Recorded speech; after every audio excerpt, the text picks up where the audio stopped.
በእርሱ ቁስል እኛ ተፈወስን ይላል።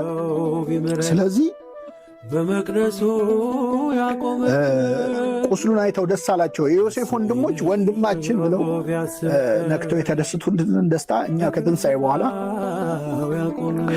በቤተ ክርስቲያን እንደሰተዋለን ማለት ነው። ከዚህ በኋላ በጣም የሚገርመው እንትን አሉ፣ ፈሩ። በኋላ ቢበቀለንስ ጠብቆ ብለው ደግሞ ፈሩ። ከዛ ሲነግሩት አዘን። እንዴት ይቅር አይለንም ብላችሁ ታስባላችሁ? ይህ ማለት እኛ አንዳንዴ እግዚአብሔር ይቅር አይለንም ብለን እናስባለን። በነገራችን ላይ እና አለቀሰ ዮሴፍ። ክርስቶስ ያለቅሳል። በነገራችን ላይ ይቅር አይለንም ብለን ከማሰባችን በላይ የሚያሳዝነው ነገር የለም። እግዚአብሔር አንዳንዴ እኮ ንስሐ ገብተንም አሁን እንደው በቃ ይምረኝ ይሆን ብለን እናስባለን።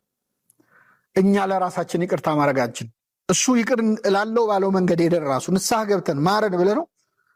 ግን የሚምረኝ አይመስለኝም እንላለን። እኛ ለራሳችን ምህረት ማድረግ ያቅተናል። የእሱ ምህረት ከኛ በላይ ስለሆነ ማለት ነው። እኛን ከኛ በላይ ስለሚወደን እግዚአብሔር ምህረት ያደርጋል እና አዘን። እንዴት ይቅር አይሉኝም?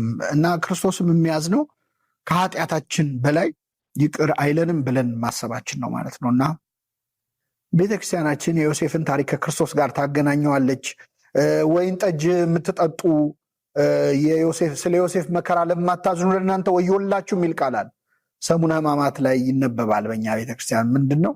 ስለ ዮሴፍ መከራ ለማታዝኑ ለእናንተ ወዮላችሁ ማለት የክርስቶስ መከራ በመጠጥ በጠጅ በምግብ ጥጋብ አይደለም የምናከብረው፣ እያለቀስን ነው። ስለ ዮሴፍ መከራ እናዝናለን የተባለው ስለ መድኃኒታችን ስለ ኢየሱስ ክርስቶስ የተነገረው ነው ማለት ነው። ዮሴፍ በክርስቶስ